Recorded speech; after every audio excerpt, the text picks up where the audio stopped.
En las profundidades de la historia bíblica, se esconden personajes que han dejado una huella indeleble en la memoria colectiva. Aquellos que, por su maldad, su ambición o su capacidad para la traición, han pasado a la historia como símbolos de la oscuridad y la decadencia humana. En este video, nos adentraremos en los oscuros rincones de la Biblia para explorar la vida y los actos de estas figuras enigmáticas. Desde la seductora Atalía hasta el tirano Nimrod, desde el ambicioso Caín hasta la cruel Jezabel, analizaremos sus motivaciones, sus acciones y su impacto en la historia sagrada. Descubriremos cómo estas figuras, a pesar de su oscuridad, reflejan la complejidad de la naturaleza humana y nos invitan a reflexionar sobre el bien y el mal, la redención y la caída. Acompáñanos en este viaje a través de las sombras de la Biblia, donde descubriremos los secretos de estas figuras fascinantes y perturbadoras. Bienvenidos hermanos, Caminamos con Dios, te presenta hoy las 7 figuras más malvadas de la Biblia. Número 1. El amanecer del poderoso. En las llanuras fértiles de Sinar, donde el Tigris y el Éufrates serpenteaban entre juncos y palmeras, el mundo se recuperaba del gran diluvio. La humanidad, descendiente del justo Noé, comenzaba a repoblar la tierra. En medio de este renacer, nació un hombre destinado a dejar una huella imborrable, Nimrod. Hijo de Cus y nieto de Cam, no era un hombre común. Desde joven demostró una fuerza física excepcional y una astucia que lo diferenciaban de los demás. Su nombre significa rebelarse. La raíz hebrea de su nombre, Marad, significa rebelarse, lo que refleja su actitud de desafío contra Dios. Sus ojos, penetrantes como los de un halcón, parecían escrutar el horizonte en busca de nuevos desafíos. Su cuerpo, musculoso y ágil, se movía con la gracia de un felino. Pronto, Nimrod se convirtió en un cazador formidable. No se conformaba con presas fáciles. Buscaba los animales más salvajes y peligrosos, enfrentándolos con valentía y habilidad. Su fama como poderoso cazador delante de Jehová se extendió por toda la región, aunque algunos interpretan esta frase como una audaz confrontación con lo divino. El nacimiento de un reino. Nimrod no se limitó a la caza. Su ambición y su visión lo impulsaron a reunir a un grupo de seguidores leales. Con ellos, comenzó a construir ciudades, erigiendo imponentes muros y majestuosos templos. Babel, la ciudad de la confusión, fue la primera de sus grandes creaciones, seguida por Erech, Akkad y Calne. La tierra de Sinar se transformó bajo su liderazgo, convirtiéndose en un centro de poder y prosperidad. Pero Nimrod no se detuvo ahí. Su sed de conquista lo llevó a expandir su reino hacia el norte, a la tierra de Asiria. Allí, fundó ciudades aún más grandiosas. Nínive, la joya del norte, con sus murallas inexpugnables y sus palacios adornados. Rehobot, Cala y Resén, cada una con su propia historia y esplendor. El eco de la ambición. El nombre de Nimrod resonaba por toda la región. Era un rey poderoso, un líder carismático, un constructor incansable. Pero su ambición parecía no tener límites. Algunos murmuraban que su poder desafiaba el orden establecido por Dios, que su deseo de grandeza lo cegaba ante lo sagrado. Aunque la Biblia no lo asocia directamente con la Torre de Babel, la tradición judía lo vincula con este proyecto, interpretándolo como un intento de la humanidad por alcanzar el cielo y desafiar la autoridad divina. Debido a la arrogancia de Nimrod y su pueblo al construir la Torre de Babel, Dios creó diferentes idiomas para confundirlos y dispersarlos por la tierra. Este evento marca la división de la humanidad y el origen de los diferentes idiomas. Esta interpretación refuerza la imagen de Nimrod como un personaje complejo, un líder brillante pero también marcado por la soberbia. Número 2. Jezabel, la princesa de Tiro. En la opulenta ciudad fenicia de Tiro, donde el aroma a cedro y especia se mezclaba con el murmullo del mar, nació una princesa destinada a la grandeza y la infamia, Jezabel. Hija del rey Etbaal, sacerdote de Baal, Jezabel creció rodeada de lujos, rituales exóticos y una profunda devoción a los dioses cananeos. Su belleza era tan deslumbrante como peligrosa, sus ojos oscuros y penetrantes ocultaban una voluntad de hierro y una ambición sin límites.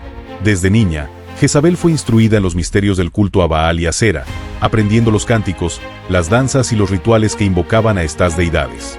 Su mente aguda y su espíritu indomable la convirtieron en una ferviente defensora de su religión, convencida de la superioridad de sus dioses sobre el Dios de Israel. Mientras tanto, Al sur, en el reino de Israel, el rey Acab ascendía al trono.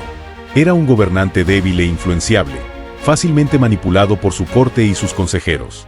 Buscando fortalecer su reino y asegurar alianzas políticas, Acab decidió contraer matrimonio con Jezabel, la princesa fenicia.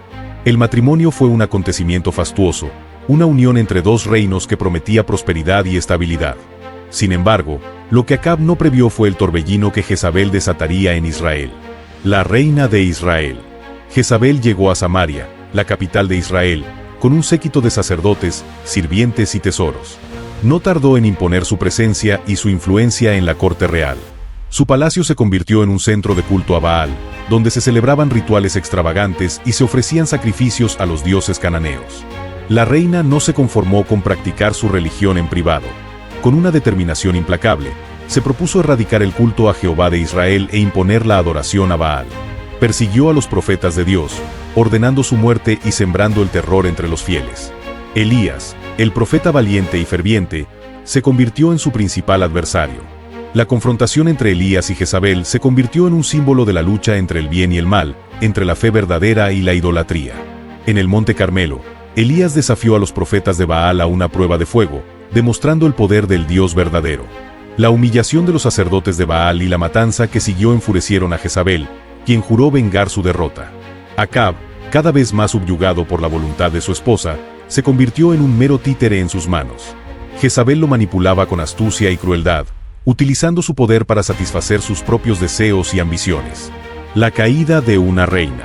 Uno de los episodios más conocidos del reinado de Jezabel es la historia de la viña de Nabot. Nabot, un hombre justo y piadoso, poseía una viña que Acab codiciaba. Jezabel, al enterarse del deseo de su esposo, urdió un plan para obtener la viña por la fuerza. Mediante falsos testimonios y un juicio amañado, Nabot fue acusado de blasfemia y ejecutado. Acab, complaciente, tomó posesión de la viña. Este acto de injusticia y crueldad selló el destino de Jezabel. El profeta Elías, enviado por Dios, anunció la terrible venganza que se avecinaba sobre Acab y su casa. La profecía se cumplió al poco tiempo. Acab murió en batalla y su hijo Ocosías le sucedió en el trono, siguiendo los pasos de su madre en la idolatría. Finalmente, Jehú, un general del ejército de Israel, lideró una revuelta contra la casa de Acab. Al enterarse de la llegada de Jehú, Jezabel se maquilló y se adornó con sus mejores galas, intentando mantener una apariencia de dignidad y poder hasta el final. Sin embargo, Jehú ordenó a sus eunucos que la arrojaran por la ventana. Su cuerpo cayó al vacío, siendo pisoteado por los caballos. Así terminó el reinado de Jezabel, una mujer cuyo nombre se convirtió en sinónimo de maldad, idolatría y crueldad. Número 3. Atalía, la semilla de la maldad. En el reino de Israel, bajo el reinado de Acab y la nefasta influencia de Jezabel, creció una niña llamada Atalía. Desde su infancia, estuvo inmersa en la opulencia del palacio real, pero también en la atmósfera de intriga, idolatría y crueldad que caracterizaba a su madre. Jezabel, ferviente adoradora de Baal, inculcó en Atalía un desprecio profundo por el Dios de Israel y una ambición desmedida por el poder. Atalía heredó la belleza de su madre, pero también su astucia y su falta de escrúpulos. Observaba con atención los tejemanejes de Jezabel en la corte, aprendiendo las artes de la manipulación y la conspiración. Su corazón se endureció bajo la influencia constante de la maldad que la rodeaba. Para sellar una alianza política con el reino de Judá, Atalía fue casada con Joram, el hijo del rey Josafat. Este matrimonio, lejos de traer paz y estabilidad, introdujo una semilla de corrupción en el reino del sur. Atalía llegó a Judá con su séquito y sus ídolos, sembrando la discordia y socavando la fe en Jehová. Aunque Josafat intentó mantener la fidelidad a Dios en su reino, la presencia de Atalía y su influencia sobre su hijo Joram comenzaron a erosionar los cimientos espirituales de Judá. La semilla de la maldad, plantada por Jezabel en su hija, comenzaba a germinar en una nueva tierra. La reina madre. Tras la muerte de Josafat, Joram ascendió al trono de Judá, y con él, la influencia de Atalía se intensificó. Joram, siguiendo el ejemplo de su suegro Acab, se desvió de los caminos de Dios y siguió los consejos de su esposa. El culto a Baal comenzó a extenderse en Judá, y los altares a ídolos se levantaron en todo el reino. El reinado de Joram fue breve y turbulento. Tras su muerte, su hijo Ocosías lo sucedió en el trono, pero su reinado también fue corto y estuvo marcado por la iniquidad, siguiendo el ejemplo de su madre Atalía. La influencia de Atalía sobre su hijo fue determinante, guiándolo por caminos de maldad y alejándolo de Dios. La muerte de Ocosías en una visita al reino de Israel dejó un vacío de poder en Judá. Atalía, viendo la oportunidad de tomar el control, actuó con una crueldad sin precedentes. En un acto despiadado, ordenó la matanza de todos los descendientes reales de Judá, buscando asegurar su propio reinado y eliminar a cualquier posible rival al trono. Atalía se proclamó reina de Judá, usurpando el trono y sumiendo al reino en un periodo de oscuridad y terror. Durante 6 años, gobernó con mano de hierro, imponiendo el culto a Baal y persiguiendo a los fieles a Jehová. Su reinado se caracterizó por la violencia, la idolatría y la injusticia. La venganza divina. Sin embargo, un pequeño rayo de esperanza brillaba en medio de la oscuridad. Josaba, la hermana del rey Ocosías, logró salvar a uno de los hijos del rey, un niño llamado Joás, ocultándolo en el templo con la ayuda del sumo sacerdote Joiada, su esposo. Durante 6 años, Joás permaneció oculto en el templo, protegido de la furia de Atalía. Mientras tanto, Joiada planeaba en secreto la restauración del legítimo heredero al trono. Cuando Joás cumplió 7 años, Joiada consideró que era el momento oportuno para actuar. Convocando a los principales líderes del reino y a los levitas, Joiada reveló la existencia de Joás, el último descendiente de la casa de David. Los líderes y el pueblo, al ver al joven príncipe, se llenaron de alegría y reconocieron su derecho al trono. En una ceremonia solemne en el templo, Joás fue coronado rey de Judá. Al oír el clamor del pueblo y el sonido de las trompetas, Atalía corrió al templo, solo para encontrarse con la escena de la coronación. Al ver al joven rey sentado en el trono, Atalía gritó: «¡Traición! ¡Traición!». Pero ya era demasiado tarde. Los guardias del templo, siguiendo las órdenes de Joiada, apresaron a Atalía y la llevaron fuera del templo, donde fue ejecutada. Con la muerte de Atalía, el reino de Judá fue liberado de su yugo opresor y la adoración a Jehová fue restaurada. La historia de Atalía es un relato trágico de ambición desmedida, crueldad y las consecuencias del pecado. Su vida, marcada por la influencia de su malvada madre, sirve como una advertencia sobre los peligros de alejarse de Dios y entregarse a la idolatría. Fin de la primera parte.